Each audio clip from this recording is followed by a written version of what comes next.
How many women do you think, if we had a magic wand that could poof, and turn any woman into a man so she can partake of male privilege, or any black person, poof, white male privilege? How many of us would be the first in line to say, tap me with the wand twice?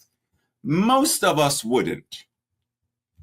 Because being black, being gay, being male, being female, being trans, being deaf, being neurodivergent, being is part of who and what we are being. So why change that?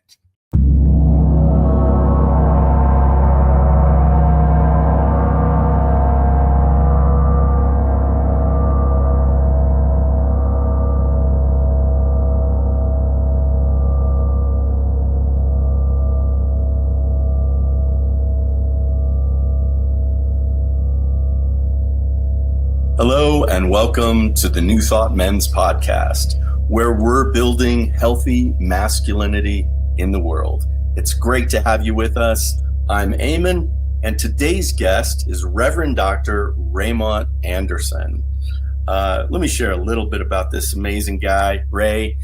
He is a true Imagineer. He brings his extensive experience as a professional educator, a visual artist, performer, ASL interpreter, author, and lover of comics and film to all areas of his life and ministry. He serves as the founder and spiritual director of the Center for Spiritually Integrated Arts. You can find that at spirituallyintegratederarts.org. So welcome, Ray. Great to have you back with us. Great to be with you. One of the things that I really loved about your talk, you talked about belonging versus fitting in. And I thought that was really brilliant. Can you share some about that with us? Yeah, so often men, I mean, women do it too, but so often men are encouraged to be in groups, whether it's a football team, sports teams, etc., right?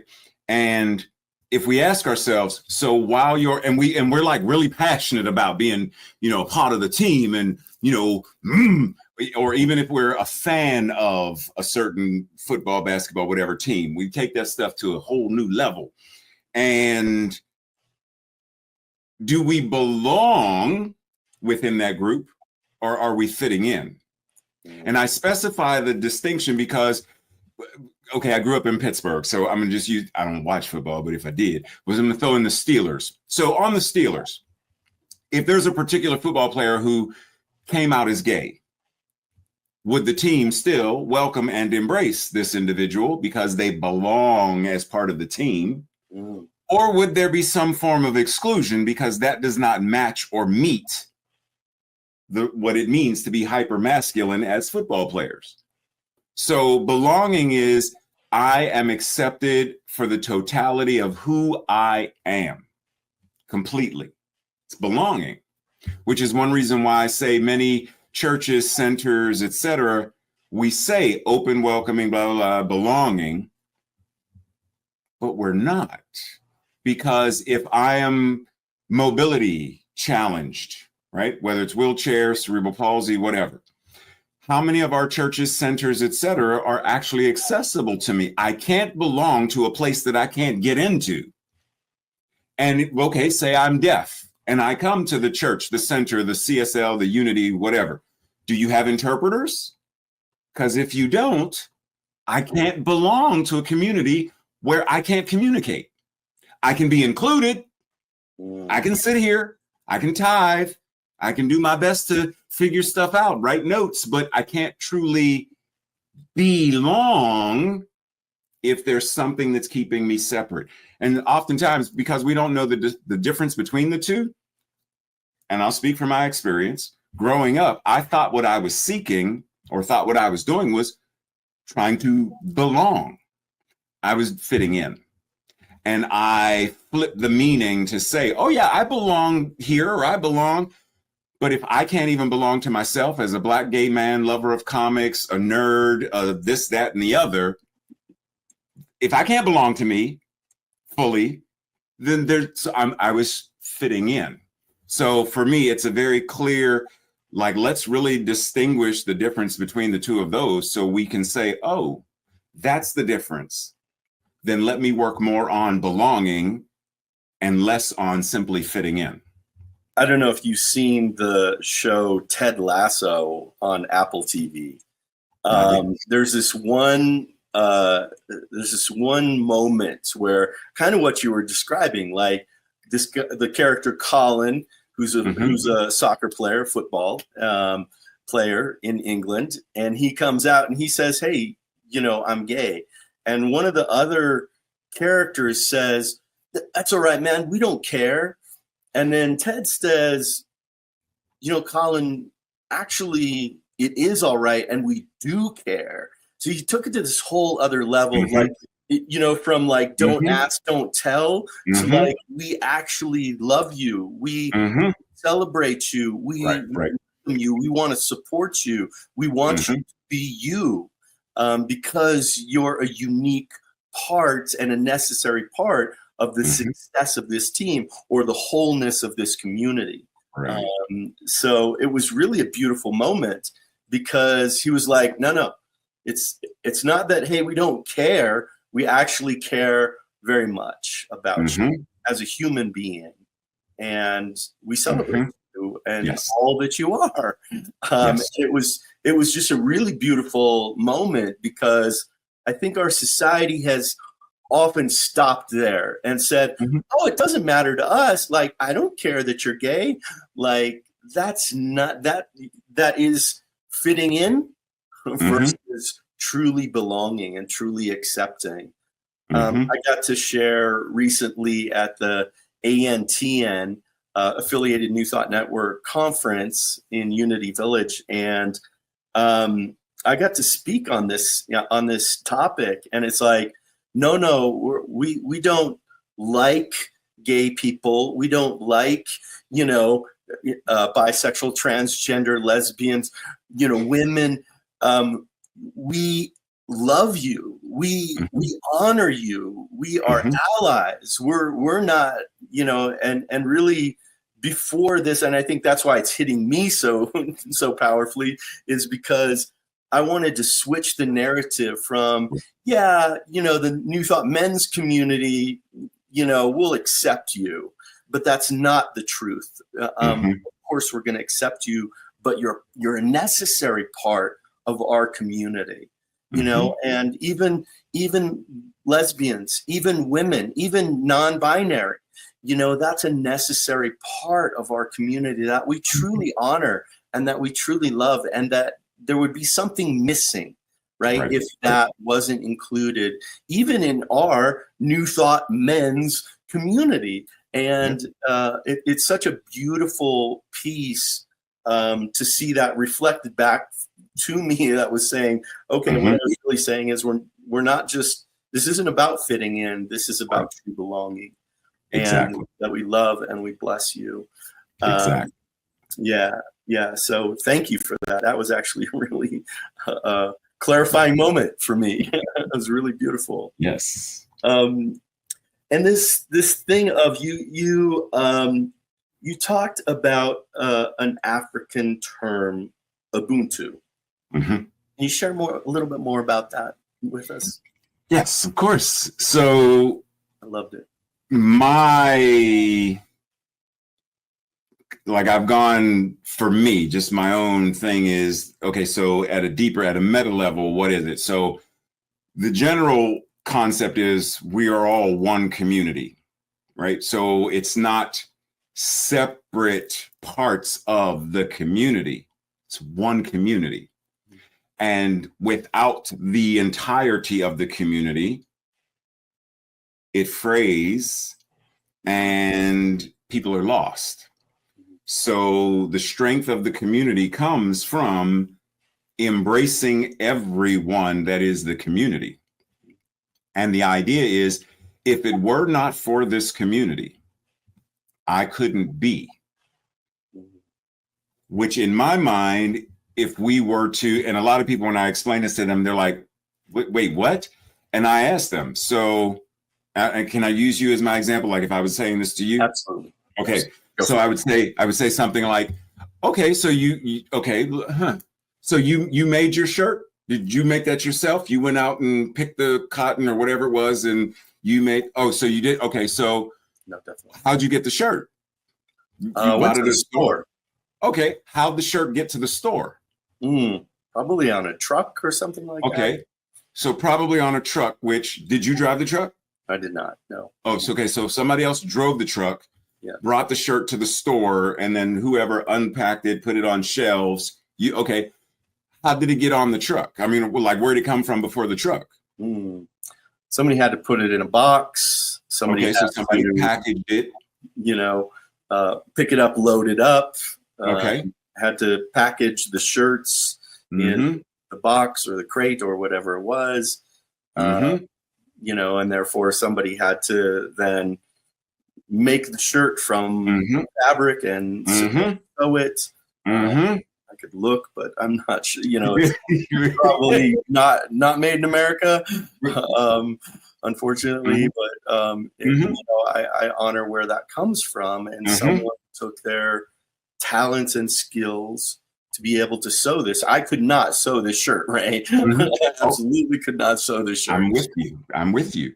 So that is for folks who can't grasp the idea of, well, what do you mean community? It's, if it weren't for that person who created the thread, dyed the thread, made the fabric, cut it, sewed it, stitched it, patterned it, made a shirt, and as you said, more than likely it was made somewhere else. So community is global. It's an international thing. We rely on the intelligence, the talents of everybody on this small blue marble. If it weren't for that person, you and I both, we would probably be bare-chested right now having a conversation, because, or we'd have paper covered, like, oh, we didn't make the paper either. So, right. So Ubuntu is this idea that says, if it were not for the farmers, the truck drivers, the airplane pilots, what would I be able to, the teachers in school, had no one taught me math, how would I have learned math?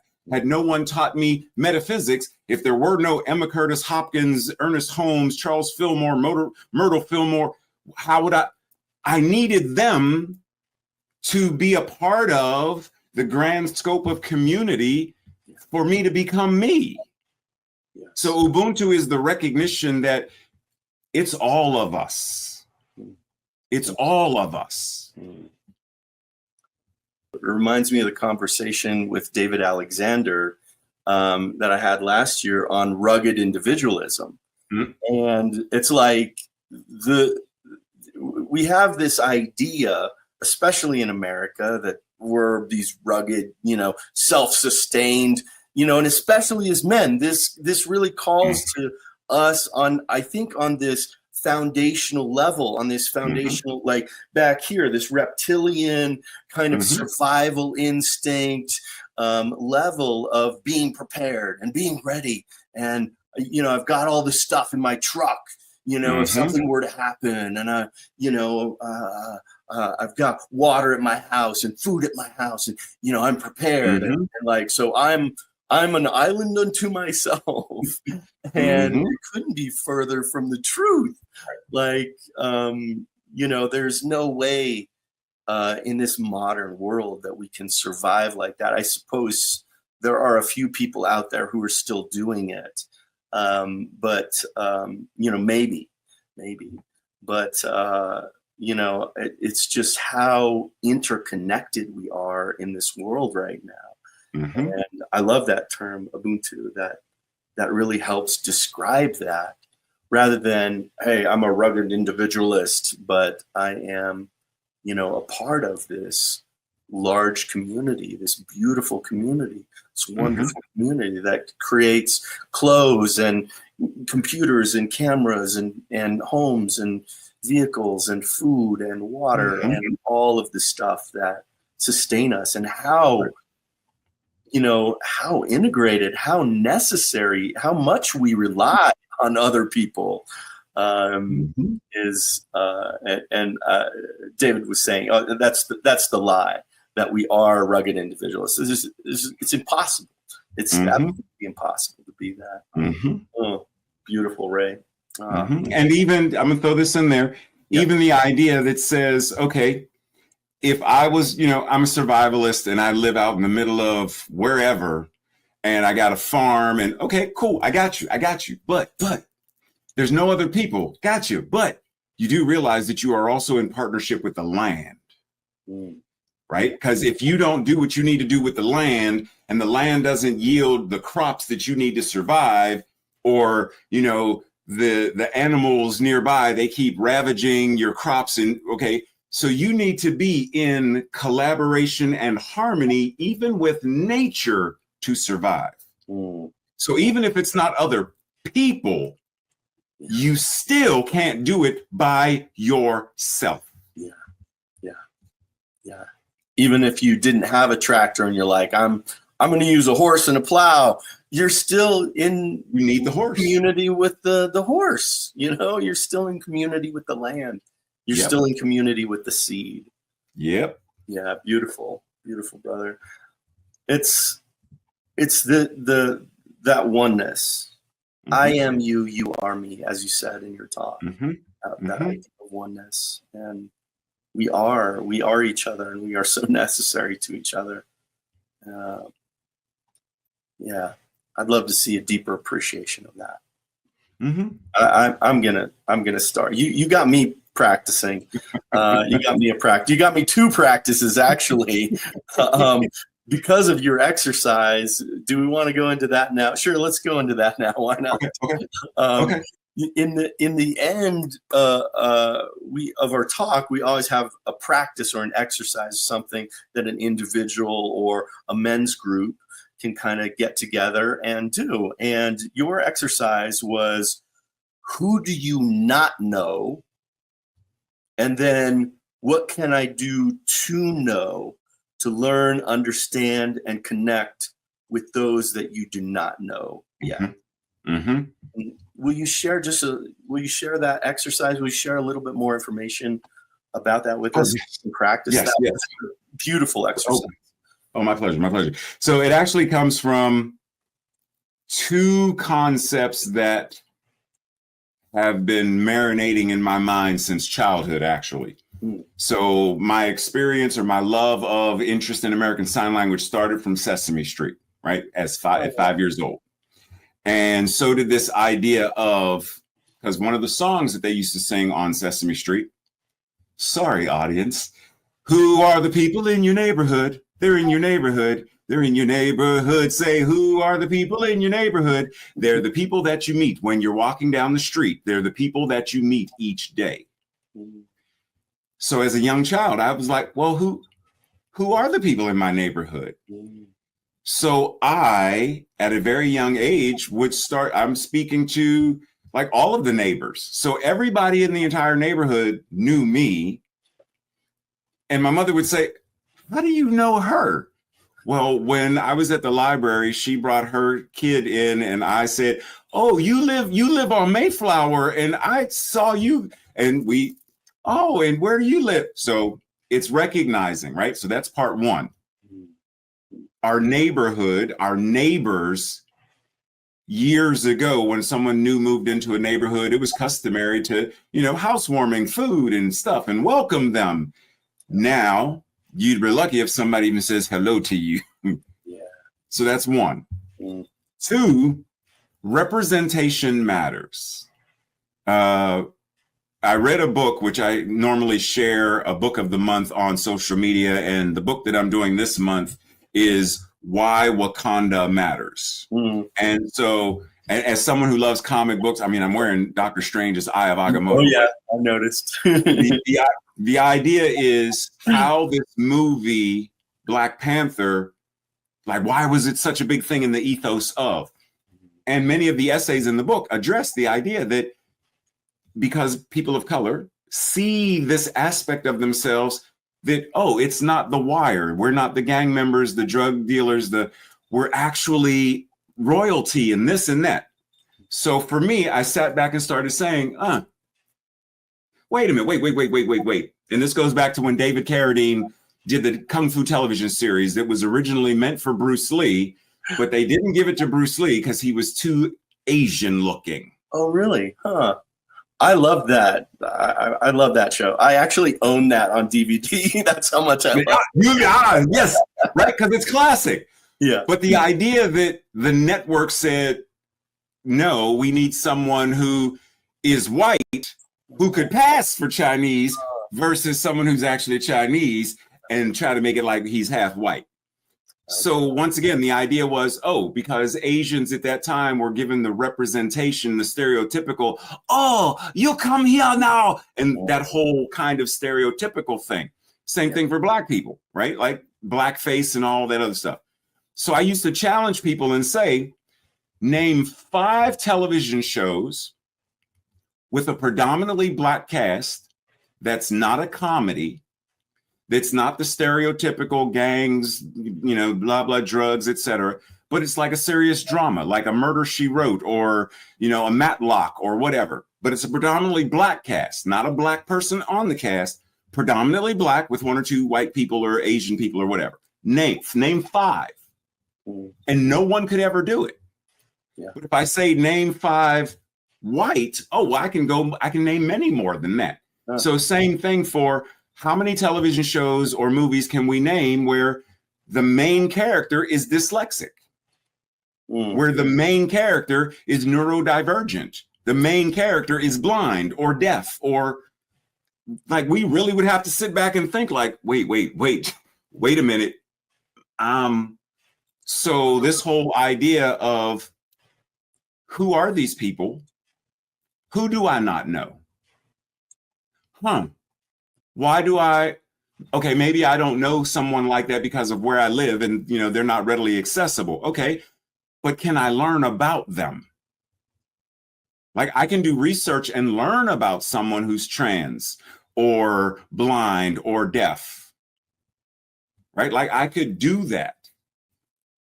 Even if I can't meet the person personally, I can still learn about them,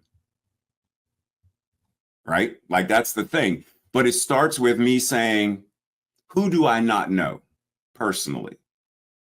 And then am I willing to, learn more about them, what it means to be them? Because then that starts to create now I know the importance of Juneteenth. Even though I have no I don't really have any Black friends personally, but I understand that, which I understand why this is important. I understand why this is an important part of culture for Black people. I got it. I understand. I understand why, when I see Indigenous women or men with the red hand on their face. Well, I don't know any Indigenous people personally. Let me do some research. Yeah. That's regarding murdered and missing Indigenous women. Let me research more about that.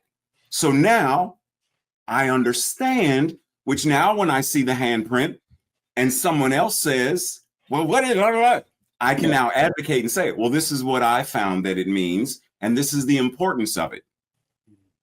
That's building community, even when I'm not directly part of or connected to the community. And it's extremely important. Yeah. You mentioned specifically, what transgender Black person do you know? And the truth is, I don't know. I don't know anyone. Mm-hmm. And so that's my challenge. Challenge accepted, Ray.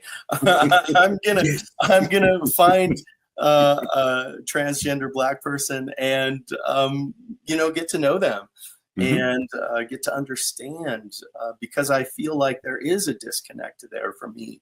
Like right. I truly can, even though I'm saying, I said in my talk, hey, we love you, we accept you, we're allies, but I truly do want to understand.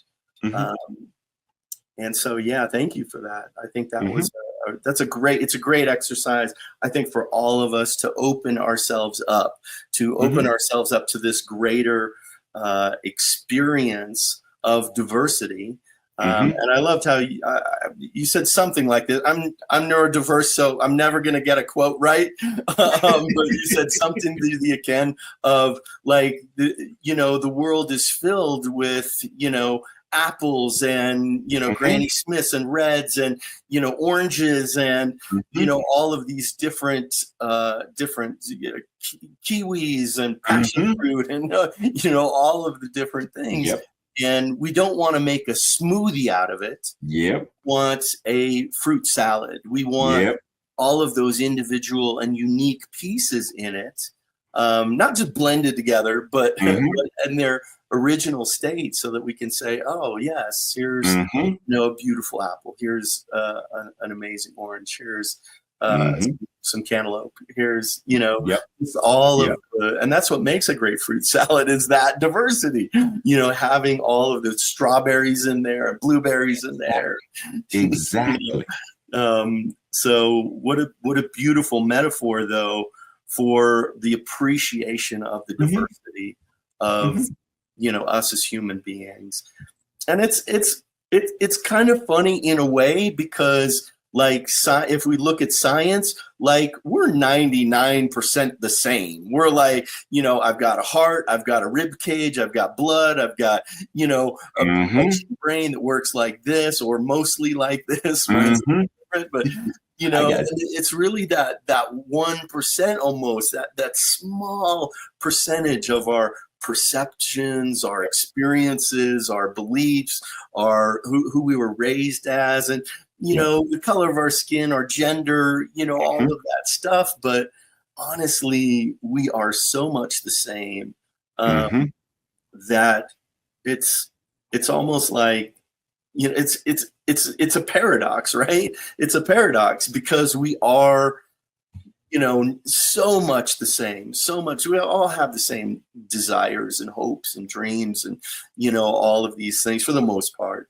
Right. And, to think that, oh, you're so different from me, and once we get to know them, it's just a person just trying to live their best life, trying to have happiness and fulfillment and connection and, love and abundance and joy and all of the things that all of us truly crave. And so those are truly the ties that bind.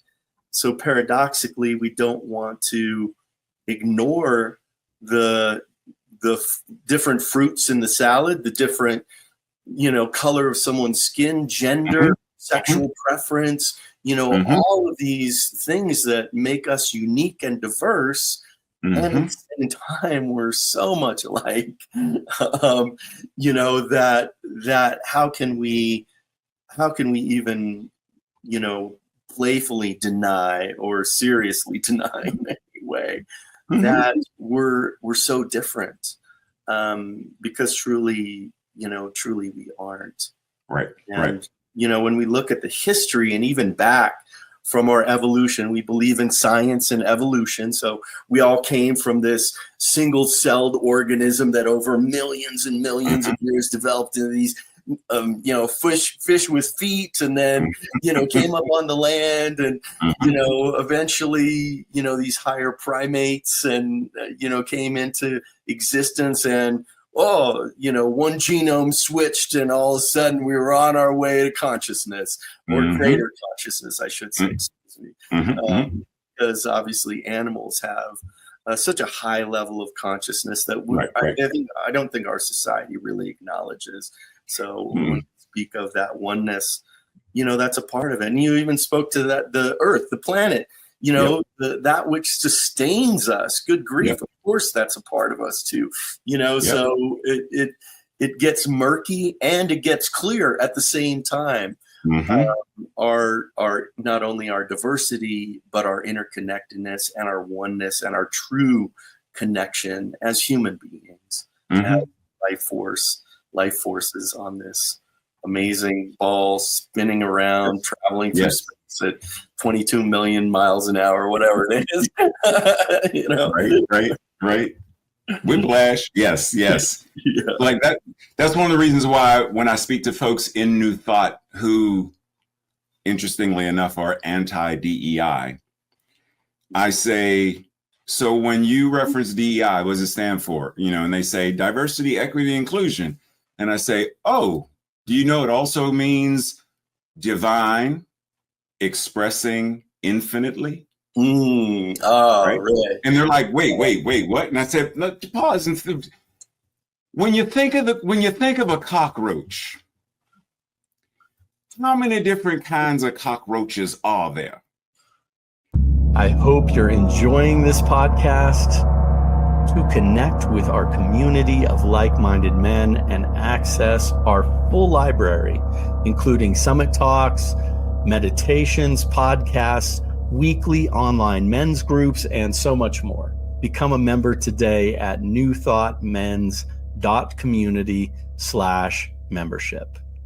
And now back to the podcast. And they're like, what? And I'm like, think about this. We're in New Thought. So there's God. That's all there is, or the divine, the source, the whatever it is you call it. Peter, Paul, and Mary. It's that. Okay. Gotcha. Why is this infinite presence choosing to incarnate as thousands of species of apple? Why not just be one apple or cockroach? Just be one kind of cockroach. Yeah. But no, the infinite expresses thus far, according to science, thus far as 4,600 different types of cockroaches. Wow. 4,600 kinds. That's a lot of cockroaches, or that's a lot of diversity of cockroaches. So if we can acknowledge diversity amongst them and octopi and all these, then why would we be so arrogant to say that when it comes to us, it's insignificant, it doesn't matter? That's one. Two, as it ties into this idea of community, one of the things that I remind us, part of getting to know folks involves, it starts to strip away all of the misunderstandings and the judgments and the perceived ideas that we have about people. Being involved in the deaf community, an often misunderstanding or whatever that hearing people have is, oh, you can't hear, you like music and we think that they want to be cured. The average deaf person is 1,429% fine with being deaf. It is part of their identity.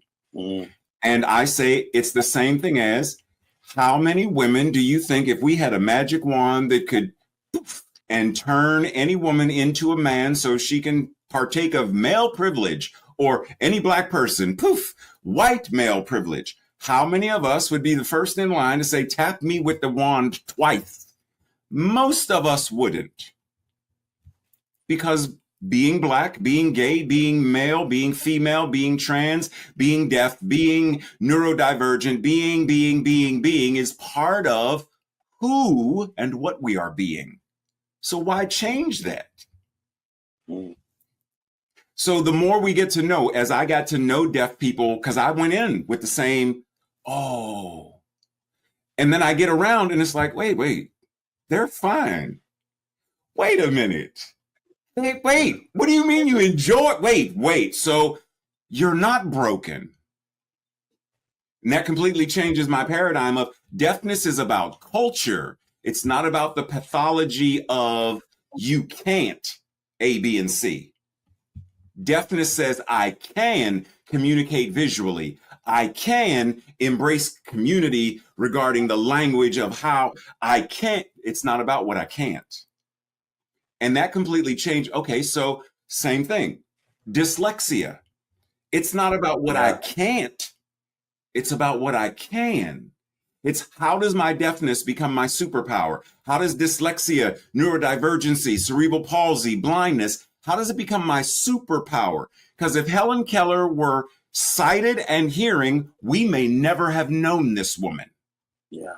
You know, Ray, I had the most interesting experience. I was doing a lot of healing, especially when I was in ministerial school, around my dyslexia, different forms, different modalities. Mm-hmm. And there was this one really powerful one that really works with the unconscious. And the practitioner, Noah, he was like, look, dude, you're attached to this thing. And I'm like, you're absolutely right. I don't want to get rid of it. And he's like, that's not what we're going to do. We're not going to get rid of your dyslexia because I love who I am. Like, I'm like, this is like ripping an arm off, literally. So I so get what you were saying about a deaf person not wanting to be, or a colored person not wanting to be a different, I think it is such a powerful affirmation of ourselves. Like, I truly love who I am. And especially when I got through ministerial school and got more of an understanding of what dyslexia really does for me, not the hey, I'm broken part, but as David Alt would say, I got broken open. We just recorded one with him last night. So, and it was all about that. We're not broken, but we're broken open. And it broke me open. It was like, I realized that I think differently, like so differently than other people. I am such a creative person, and I never really acknowledged that. I never really, like, it's just who I was. It's just who I am.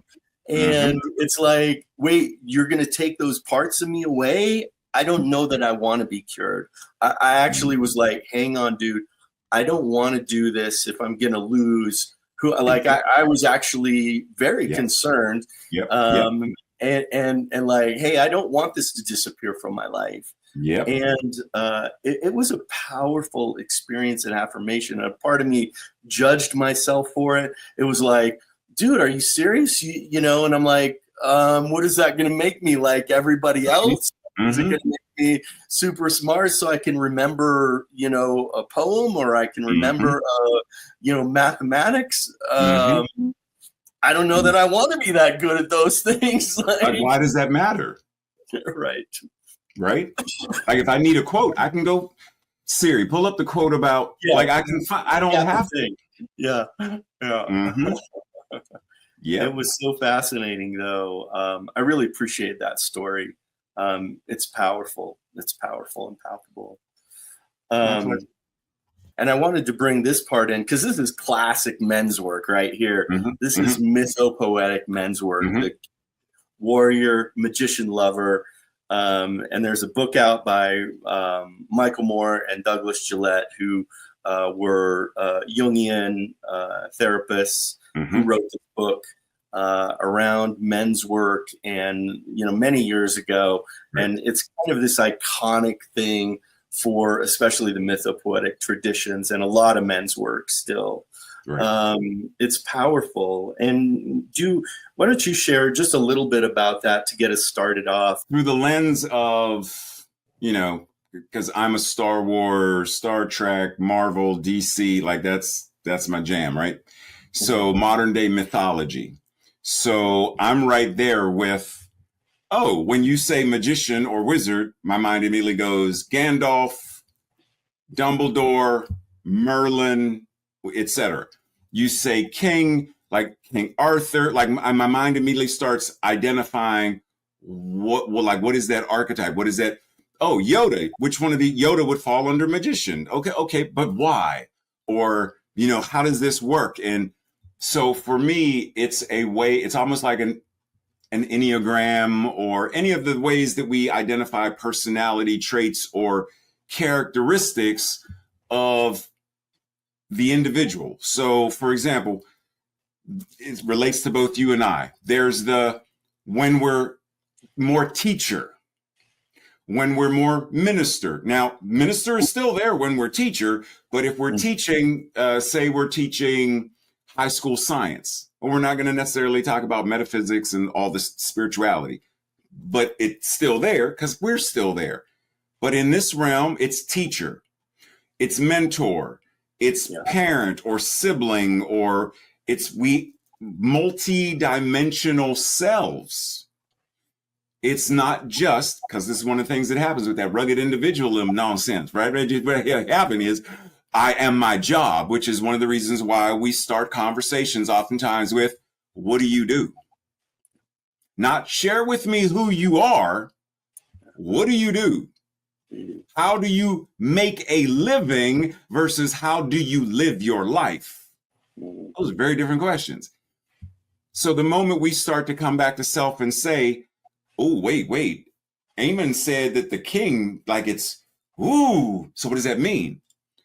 Where does that divine leadership aspect, where do I lead? How do I lead? What does it mean for me to lead? Okay, lover doesn't mean how many notches on my belt did I conquer this Christmas.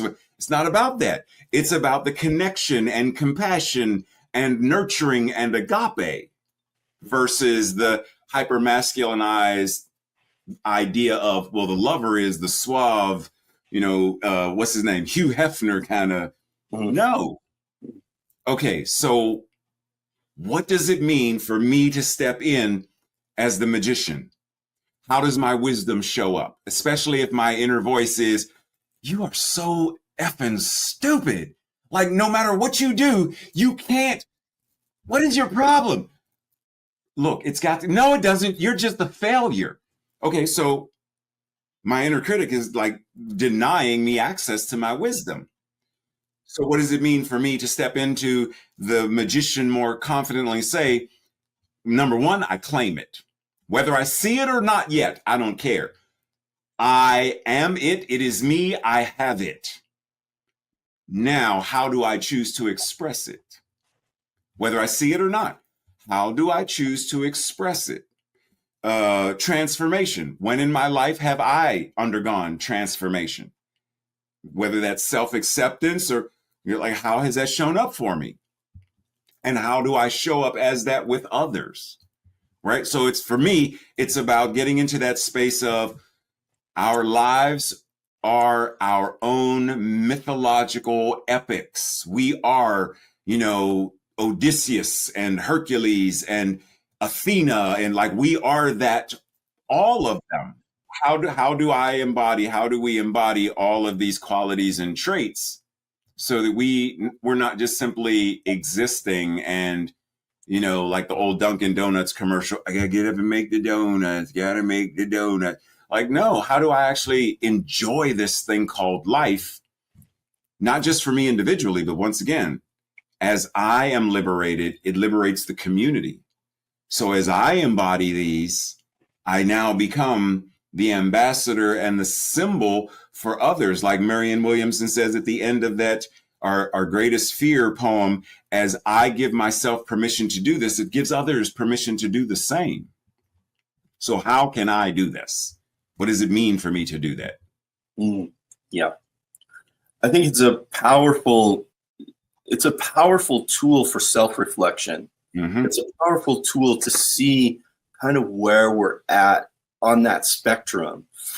And for me, there are actually masculine and feminine parts here. Mm-hmm. Like the king and the warrior are much more masculine. The lover and magician are much more feminine. And when I first came into men's work, I was really well rooted in the magician lover, the creative and kind of that transformational, that mystical part, spiritual part. But the warrior and the king, the discipline and the vision, it took me years. I worked on them consciously for years to develop those parts of myself. And then, of course, in Jungian psychology, let's just take a side note here. In Jungian psychology, it's often a triangle, right? So you have your base, and usually on both sides of that base are these opposite parts of our developmental psychology. It's important to know that it's developmental psychology. We all go through these parts and pieces. So on one side, it's the high chair tyrant, right? And we've all been that. We've all been a baby that's like, I want my food. I want that love. I'm crying. Give me. Unfortunately, some people never outgrow that. They stay in that. Probably no one that we know, in the public eye these days, but, and then we have the impotent prince, right? We have this victim. We have this, oh, poor me, no one loves me. No one's coming to my crib to pick me up, and we've actually vacillate through that. That's the immature masculine. And as we grow, we develop these skill sets. We develop along with the other ones, the king, the warrior, lover, magician. They help us move up that pyramid into the top point. And at that top point, at some point, we realize there is that I am a leader. I am a leader of my own life. Do I want to be a good leader? What does it look like to be a self-absorbed leader? What does it look to be like a victim leader? And so we go through all these developmental stages, and eventually we understand that the leader then isn't about just me. True leadership, when you start to get in those really upper parts of that pyramid, the top of it, we realize, oh, the king really is there to be of service to others, to be a good steward of resources and people. And when the kingdom is truly flourishing, then you have a true king on that throne, because he knows how to put all of those pieces together. I use different terms for him: vision, and that's my term for the king, vision, and the warrior is action, and the lover is creativity, and the magician is synergy or transformation. So, all of the aspects have those on there, and as we develop those different aspects, the immature lover is going to be a self-absorbed lover. It's going to be a selfish lover, in terms of sexuality. You're going to be, and then the lover, the fully expressed lover is someone who has taken that energy up from the sexual energy into life, is an artist, is about creativity, is about manifesting, is about loving, is about compassion and connecting with others. So it's really a beautiful template for self-reflection for us as men, but for us as human beings, really, if you're a woman working on your masculine side, a way to develop these parts and pieces of us that we can go, oh yeah, okay, oh, there's my immature king right now. I want my way, and it's my way or the highway. And that's not exactly stewarded leadership, is it? Right. And so then we have an opportunity to work on that. And okay, sometimes it's okay to declare what we want, to say, hey, I need this. And, a true leader knows that how do we then not only just take, but then how do we give back? How is that circular? How is that supportive? So it's a beautiful, what Jung had come up with is a beautiful representation, especially for us as men, to develop those different aspects, those greater aspects of those different parts of our lives, or those different expressions of who we are, in a very concise way. So yeah, it's a beautiful thing. Most definitely. Many years meditating on this, working on these, lots of little art projects, different things like that, to represent that growth, represent those rituals that help me change. I remember one when I was 30, doing a real rite of passage. I never felt like I got like that kind of that teenage into adulthood, rite of passage. I got a pseudo one from religion, but I didn't get a real one. And so in my 30s, I asked my community to do something for me. And as a part of that, I consciously went in and worked with the archetypes and says, okay, I'm putting the intention forth. The ritual is really the line drawing and stepping over the line. But it's the intention that we put forward, and I worked on that for the next 10 years of what all the healthy versions of the king, warrior, lover, magician look like in my life, and how am I expressing those unhealthy, or I don't even like to say unhealthy. They're just immature. They're not fully developed. We don't get angry at a baby for not being a 3-year-old, right? So it's important to have compassion with ourselves. I don't know about you, the people who are watching, but I can be pretty harsh. In fact, when you were talking, like, oh, you're stupid, and it was a little triggering for me, and I'm like, oh wow, there's still stuff in there about me, my upbringing around dyslexia and stuff like that, and how I can do some work. So there's plenty of work for us to do, and it's beautiful work because it allows us to be a more fully human, less in the societal norms, and more really authentic, and more truly creative, and more authentic, and more expressive in our individuality and diversity.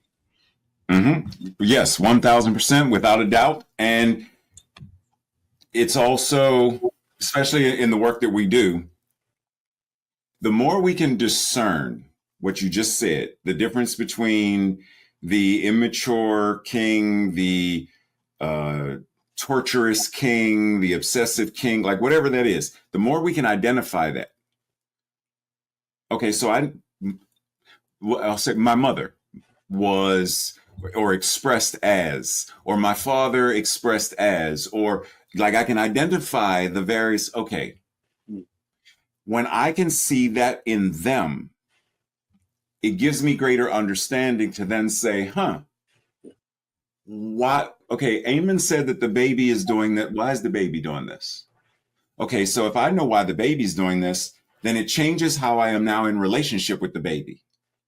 Now it's not, you stupid baby, why don't you just get out of the crib and walk? Just go get the milk yourself. It's, no, I'm here to be of service to the baby because the baby doesn't know how, the baby can't, they're not in that developmental stage, as you said. So how am I here to serve the baby for the baby's highest and best and most healthy, so that the baby grows up to be a mature, responsible, accountable, holistic being? How do I help facilitate that? Because they're not going to get it by themselves. Because I am we, and we are I. We are one. I can do the same thing with my parents, or I can do the same thing with whoever, whatever administration. When I can identify the immaturity, etc., then it changes my relationship to it, because one, I am no longer victim to it. Yep. Now I understand however I want to phrase it, the dis-ease, disconnect, that I understand what they're lacking. And while it's not my place to provide it, because in often places we're not going to be able to provide it to them anyway, because you can lead a horse to water, but you can't, right? So, but it changes my relationship to them. It changes how I talk about them. It changes it completely changes all of that. And it brings me to a space where, okay, I got to brace myself for this one. It brings me to a space where it says, if there's only one community, there's only oneness, then no matter who it is, the people who shot at me as a survivor of gun violence, as a child of, alcoholic parents and all the stuff, and, sexual abuse, and as someone, all of that and more. In this grand scope of the planet, those who abused me, those who hurt me, those who right now have given the opportunity to put a rope around my neck and turn me into a wind chime, they are part of this oneness too. Oof. Yeah, that is. So, right. So my work is to say, oneness is not about excusing the immaturity or the behavior. Yeah. Oneness is me saying, as Eamon said, strip that away, strip that away, strip that away. They have a heart, I have a heart. They have lungs, I have lungs. They have 99% empty space between their molecular. On that level, I see the oneness. When I strip away all of this other stuff, I'm right there. From there, as the king, the warrior, the magician, the lover, what is mine to do? How do I then move into that space of inclusion and healing and belonging, even with someone who would prefer that I be put into an oven? Because if we don't address the totality of, then that maturity never matures. It actually metastasizes. Yeah. Yeah. Yeah. We're part of the cycle rather than taking us out of the cycle, taking ownership for the only thing that we really can do, our inner work, our own inner work, and then how we can be of service to others, I think anyhow, is we can try and model it the best we can. What does healthy masculinity look like? And I can try and model that. And I try to, as much as I can, as this, human being that has feelings, emotions, experiences, beliefs, is all colored by my history and my past and my perceptions and all that stuff. But yeah, I want to be the best version of myself, for myself, because I want the healing, because I want to feel that wholeness and that oneness, more of that. And, side benefit is, we may get to model it for people. And that's how you help the baby, right? That's how we help the baby. We model by going to and from, heating the water up, bringing it over, and eventually that baby learns to develop and crawl. And then the baby crawls over to the stove when the food is being heated up, when the milk is being heated, and it knows, and eventually, this thing starts to develop where we put some peas, on the plate, and the baby comes to the table, in its little special chair, and then it's mushed peas and mushed, all this stuff. And then, all these other things start to happen, and the growth, and they walk and they develop. Beautiful stuff. And even one of the things that, we were talking about in the studio before recording, being able to be in a space where we are permitted to grieve is part of the because men typically are not given the space to be able to go into that, we're told, man up, don't cry or whatever, versus no, feel what you feel, and having the capacity to give ourselves permission to feel whatever we feel and however it ebbs and flows. Like all of that falls under the umbrella of inclusion, is including our feelings, including our ideas, and including our thoughts, and including it's all of that. Because the more I can do that, once again, the more I can do that for myself, the more I'll understand what it means. I'm a cisgender man. No matter what, I will never, even though I've been sexually assaulted, I will never understand what it feels like emotionally, psychologically, or physically for a woman to be violated in that way. But I can have empathy and understanding the more I am in tune with my experiences and my fears and my frustrations and my trauma or whatever. And the more that I sit at the feet of those who have expressed and simply listen to their experiences, hear their stories, feel what they are sharing. That's also inclusivity. That's also what it means to belong. I think it's so interesting, Ray, as we as men grow and develop and, are in relationship with whoever our preferences, desire is, to take that and to have this expectation of men to say, okay, now tell me what you're feeling. Now, and for men, I think this is an important piece, because for men, it's hard. We have been told from 2 years old, this is foundational programming in here. Don't cry. Don't show your emotions. We're trained in that military model that says you can't show your emotions because you can't break down on the battlefield. And we consciously do that. And women may or may not know this. Men shame each other for that. It is not that, by the time we're in preschool or first grade or second grade, we know that we're going to get teased, or at least back in my day. I hope it's changed. I think it has changed to a certain extent, but it's still in society. Yeah. Man, guys in society will shame the shit out of you if you cry in public. Oh my God. If it's in the wrong group, like, people don't know what the hell to do. Yep. They're just like, what is, this is blowing my mind, because literally they can't conceive of being that in touch with their emotional body. Yep. We are so disembodied with that emotional body as men.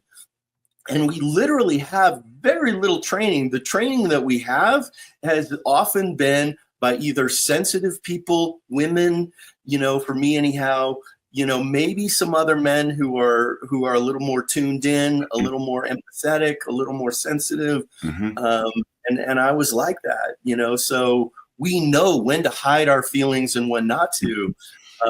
It was fascinating. I was watching this gal who does work on relationships with women, and she said, I did a study, and women ask constantly for more vulnerability. And yet there is a line. Right. There's a line there that says, wait a minute, you actually break down in front of a woman and you're in relationship with, and the level of respect goes down. Yeah. And I'm like, wow, that is fascinating. I'm not saying that's the, right. We're talking generalities here. Right. I think every experience, but it's just fascinating to see what the societal experience is. And I've experienced that in relationships. Oh, got a little too emotional, a little too much on the feminine side, which she's got to dial up the masculine. It's this dance. It's this really interesting dance. And until we can really embody that wholeness on a more grounded, sustained experience where we don't have to, in relationship, float back and forth, from, the roles or whatever, that we get to be our true, authentic selves. That's going to be an interesting relationship. That's going to, because, what happens when a man truly does open up, and I've seen it hundreds of times. I've seen men weep. I have wept myself. I have seen men weep. And, the truth is most men will only do that with other men, because when they show that level of vulnerability, especially with their primary relationship, it changes something, in the dynamic of the relationship. I've seen it happen in my own relationships, or it can. These aren't absolutes, right? We're all fluid on some level. Right.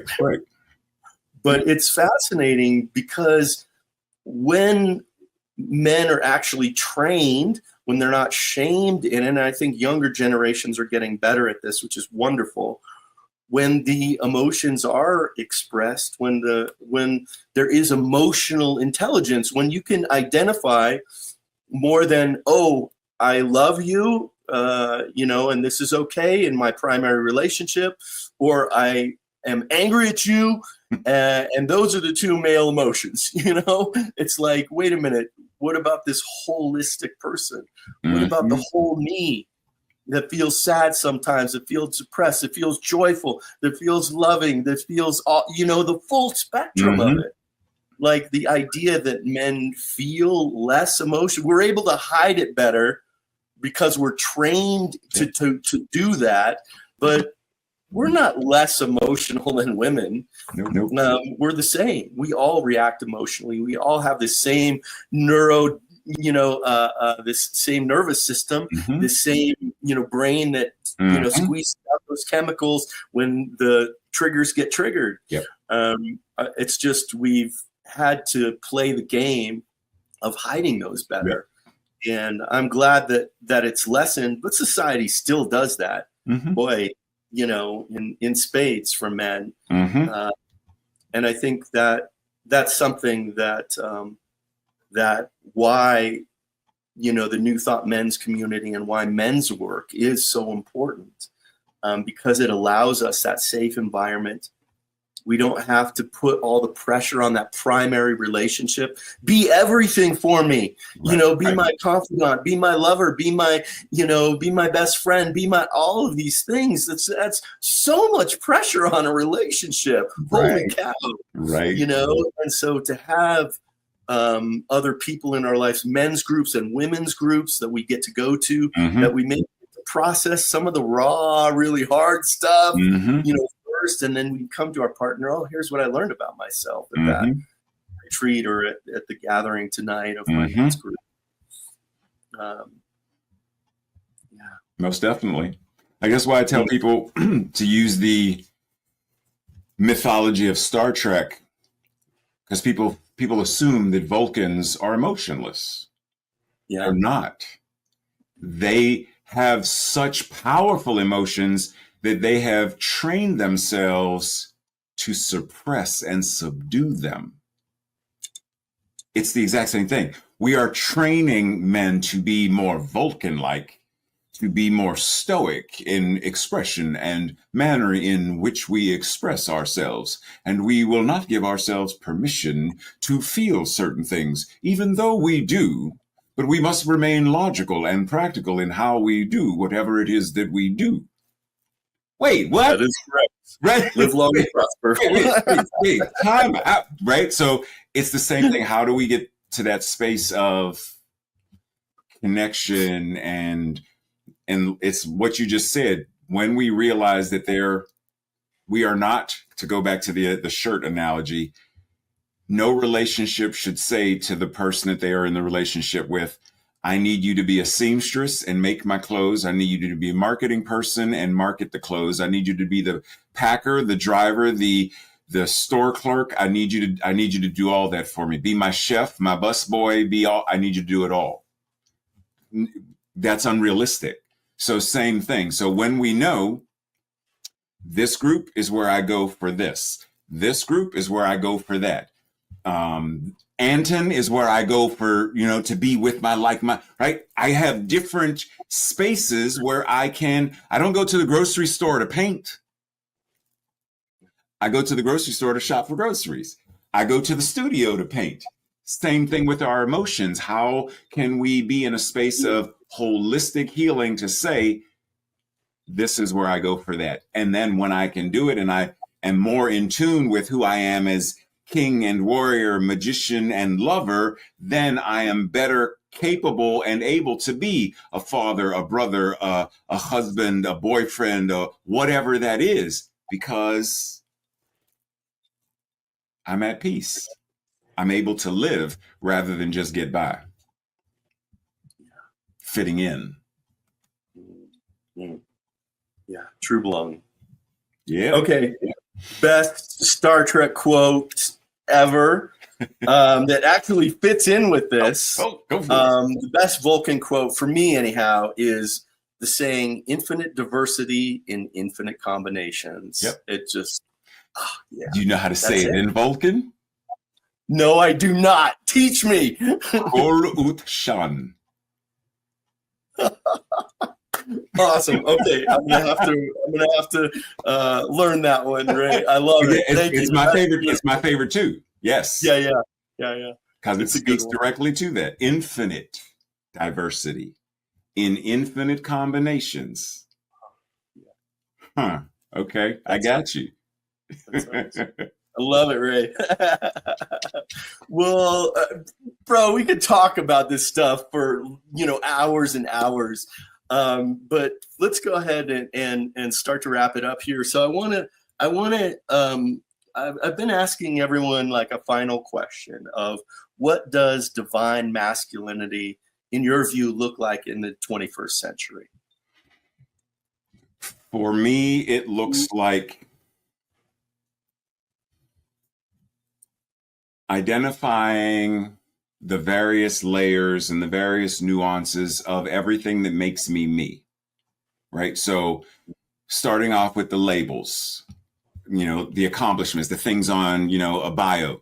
I'm a teacher. I'm a minister. Okay.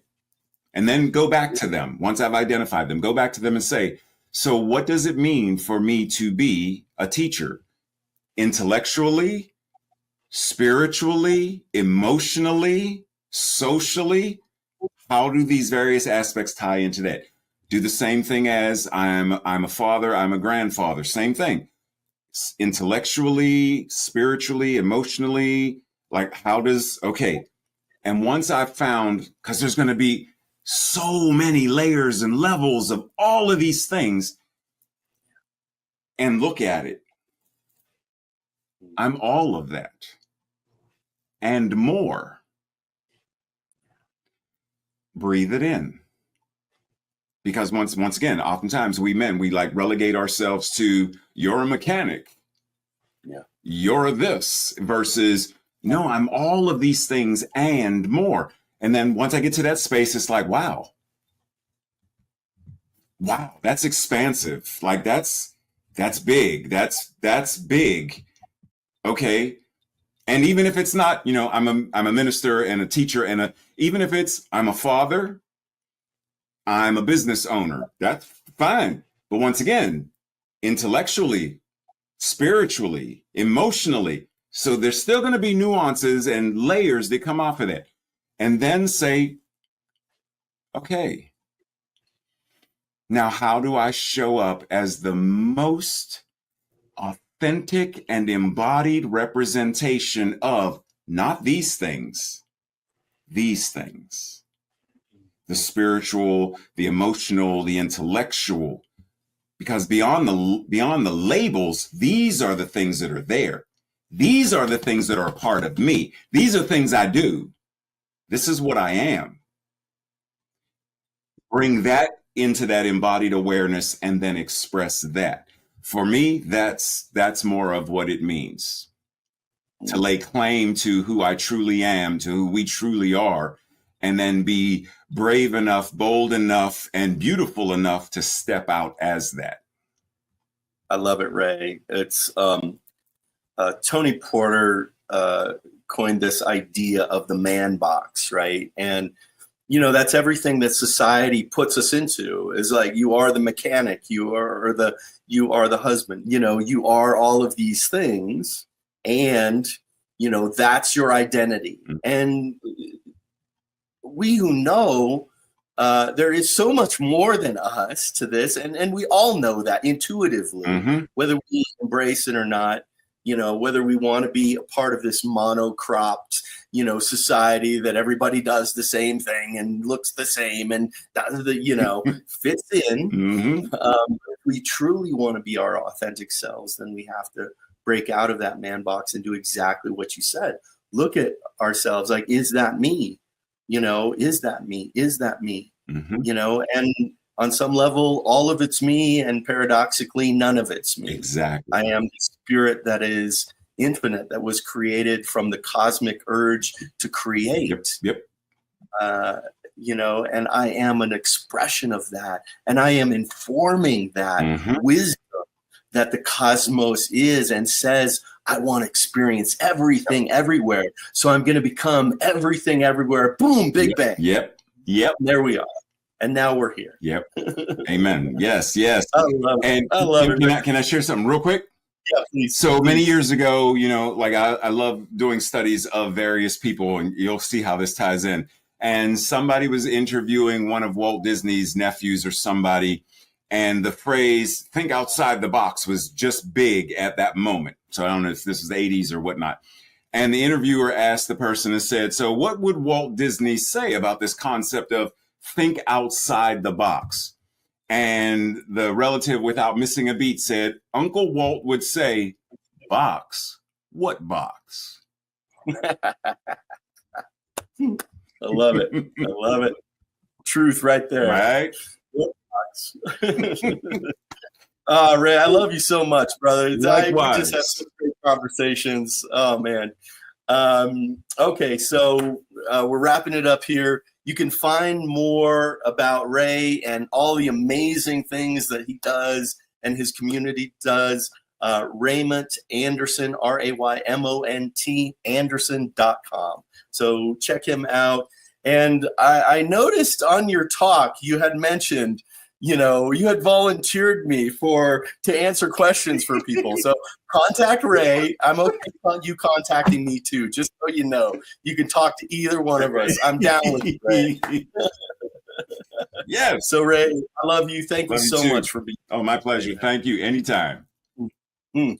So everybody, thank you for joining us today. There is more to come, so stay tuned in.